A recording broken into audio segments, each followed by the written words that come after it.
Knicks were in uniform, ready to go, just like Rose, who is back in the Knicks lineup tonight, as I mentioned, 2 days after going AWOL on the Knicks for their loss to New Orleans. The Knicks fined Rose for the disappearing act Monday when he says he flew to Chicago to tend to be with his mother and a family matter. He also says his absence had nothing to do with basketball.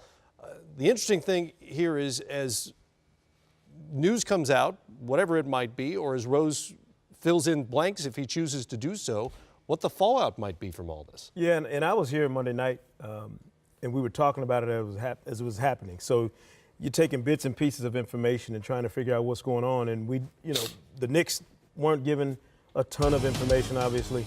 Nobody had actually seen Derrick Rose since shoot-around. But clearly, if the Knicks fined him for missing the game but didn't suspend him, there has to be something going on that we maybe don't know about. It sure seems like there's some mitigating circumstance that they're aware of that they just haven't shared with the public. And I think that makes sense, because if this is a personal family matter, there may be extenuating circumstances that he doesn't want to share with the public, that he doesn't want getting out, and I think you got to respect that. Having said that, it is still a player's responsibility to let his team know, no matter the circumstances, hey, I'm not going to be there tonight. Yeah, it's definitely the player's responsibility to let a team know. I remember I was in the same situation when I was in Charlotte. My mom had emergency heart surgery, called the team, said, hey, I'm not coming to practice, probably not going to make it to the game. And the team was very gracious that I called them and said, we wish her all the best. Sure. And we moved on about our business. I'm not sure if that call was made by Derrick Rose or if it wasn't, because we're getting conflicting reports right now. So only time will tell. And the truth will come out eventually. But as a player, if you are in that situation, you have to let your team know that this type of situation is going on. It only takes 20 to 30 seconds. Well, most of the information we've gotten so far indicates there was no call made. The Knicks actually sent an employee to look for him at one point. Jeff Hornacek said he got a text after the game finally. But Carmelo Anthony said it was, quote, worrisome. And that was my thought sitting at home that night was, oh my gosh, I hope he's all right, because you just don't know what has happened to him. Yeah, that was our biggest worry was, if nobody had seen him, they sent somebody to his apartment, nobody could get in touch with him. His agent doesn't call. All of those things are going through your mind. This could be something dangerous that's happened to Derrick Rose. But I think Brendan makes a great point, and I think we all have to really think about that. There's a professionalism that's involved in this, that you call and alert somebody. Sure. I don't care if it's just one guy. But even if it's your agent making the call. Exactly. And you let them know, hey, we have a serious family matter going on and Derrick's not going to be there. You avoid all of this drama if you do that. Absolutely. And that's standard in virtually any business, by the way. If you're not showing up for work, you have to call your employer and let that person know. If you'd like to stay employed. Yes, yes. Greg Anthony's back in the film room. As I mentioned, Greg, you've been fairly critical of Rose and this incident in particular. In terms of what he's doing on the floor tonight, so far so good.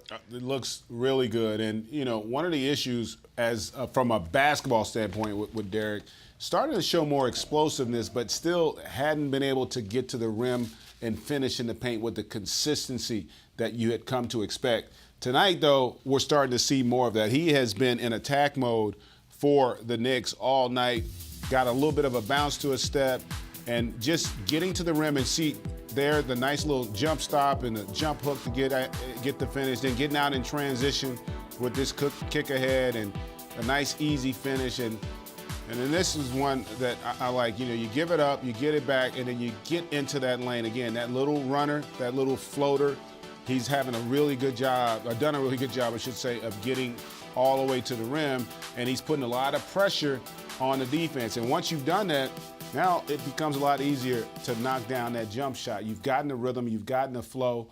Hopefully he can put a lot of this stuff behind him. And you're right, Matt. Look, I have been critical of him, in part not because he missed the game, but to what Sekou and Brendan was saying, the fact that he didn't reach out. Listen, I got 4 kids. If one of my kids, God forbid, were to die and I'm still playing, I'm going to reach out to the team.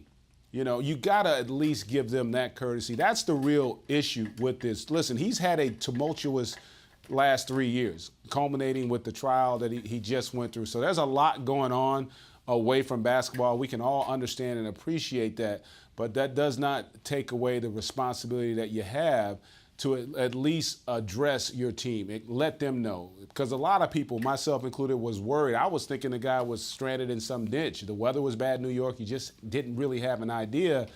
Hopefully he can get it behind him at some point and just get back to playing basketball. Absolutely. That's great. And it's great to see him healthy and on the floor again, because there are a lot of people around the league and observers who were very concerned about his well-being that night. I think it's also fair to criticize the Knicks for the way they've handled this as well. Phil Jackson did not speak to reporters after this incident. This has become sort of an ongoing theme with him as well. Yeah, not a peep from Phil Jackson. I felt like as big of an issue as I had with Derrick Rose not contacting somebody, I really felt like Phil Jackson put Jeff Hornacek and all of Derrick Rose's teammates in a terrible position Monday night, because they've got to come in after the game and be the ones that speak for the organization. Right. And when they're telling everybody, hey, I got nothing to say, I don't know what happened, we're not sure, it just leads to more and more speculation. That's a terrible way for them to have to handle it. And then on top of that, you're losing 8 or 9 games and looking terrible on the floor. It only adds to the drama. And this is, again, this has been an ongoing theme throughout the season so far, that Phil Jackson in particular just hasn't made himself available to the media, which is, of course, the conduit for fans to ask the questions that they want asked about their team. Last we heard, it was about he and Jeannie's engagement being off. Right. That was the last public anything we've heard of Phil Jackson.